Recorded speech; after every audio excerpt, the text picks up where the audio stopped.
So I like to think that my moral compass is heavily affected by my father. And there was this one time when I was younger, apparently I got really mad at one of my teachers, and I told my dad that I was going to kill that teacher when I got back home from school.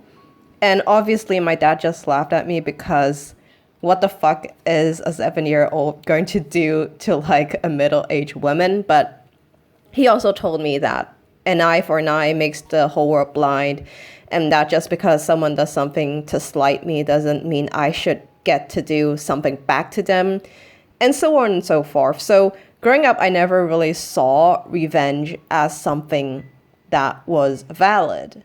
Recently, however, I was watching some YouTube videos in the background, as I tend to do while drawing, and I was introduced to the idea of revenge as a valid form of motivation. And I was quite confused at first because I didn't really understand how revenge can be considered a valid form of motivation. Revenge usually insinuates violence, and I think most people would agree that using violence to achieve something is almost always never the right thing. But what if revenge could be non-violent? I'll try to explain this with a hypothetical situation. Let's say there were two athletes. Athlete A was beaten by athlete B in a previous competition, and because of this, athlete A wants to beat athlete B in the next competition that they'll have, and he trains day and night using his desire to beat athlete B in the upcoming competition as motivation in order to train and further improve himself. In this situation, you can reasonably argue that the motivation behind athlete A training and self-improvement is based on his desire for revenge to overtake athlete B in a sporting event, just as athlete B has done to him in a previous competition. But in this scenario, revenge seems to be a valid form of motivation. And this isn't an uncommon trope you'd find in media such as movies. And I'm sure that even in sporting events in the real world, many people would do something similar in order to motivate themselves to perform better. So why is revenge as a motivation generally seen as invalid, but when put in this situation, it seems socially acceptable, valid even? Why is that? After giving this some thought in my own time, it seems that, at least to me, revenge can be seen as a valid form of motivation as long as the revenge itself is non-violent, and it is used as a motivation for self-improvement. The non-violent aspect is self-explanatory enough. If we were to revisit our hypothetical scenario with the two athletes, athlete A's revenge to win back another contest from athlete B, there is no violence involved in this method of revenge.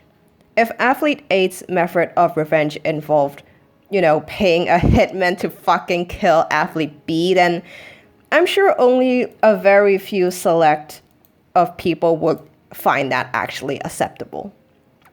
However, what I would like to focus more on is using revenge as a motivation for self-improvement, because I feel that there is a lot more potential to be had in this idea. Why is using revenge as motivation for self-improvement so important? Well, competition is one of the main methods in which people strive for improvement. We can see this in the Olympic Games clearly enough, where different athletes would constantly try to outdo each other and break world records. And if you think about it, revenge is one of the strongest motivators one can have when it comes to competition. Boxers train day and night for rematches to beat someone who's stolen their title, and esports players do the same thing in tournaments. And the result is that they become better at what they do because of this. I'm sure that this is the case for many people in our everyday lives. We would see someone who is perhaps more successful than us or is more talented and skilled in certain areas than us. And we would think to ourselves, why does he or she have this and I don't? I don't think that they deserve to have this at all. In fact, I think I deserve to have that thing instead. And oftentimes, this kind of thinking is considered toxic and undesirable because many people will use this as an excuse to cause their target harm instead of using this as a motivation for self-betterment. If there was someone who I think they were more well-known, but I think that they weren't deserving of this popularity, I would be absolutely in the wrong if my response was to try and cancel them by spreading lies and rumors about them.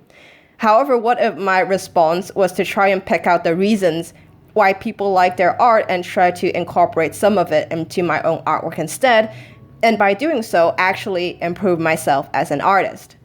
And I'm not just saying this as a hypothetical situation. This is an actual thing that has happened to me, and I'm seeing myself having a bit more success with commissions after having done so. In both cases, my desire to overtake someone who I perceive to be undeserving of their success is the same, but one action is clearly more acceptable than the other, and it's the one that leads to self-improvement instead of inflicting harm on others. Now imagine if we could use this desire for revenge on other aspects of our lives as well, be it for work or fitness or simply in socializing, and how much self-improvement we could achieve in doing so. Oftentimes we are told not to use negative emotions as our motivation because in doing so it often leads to self-destructive behaviors. And while I do see the point in that, I would also like to argue that as humans, our emotions extend far beyond that of just positive ones. Sometimes we feel negative emotions as well, and if we are able to use our positive emotions as powerful motivators, then why shouldn't we do the same thing with our negative emotions and use them to their fullest extent as well? Either way, this has been Rubie Canary, and I'll be seeing you in the next video, whenever that may be. See ya!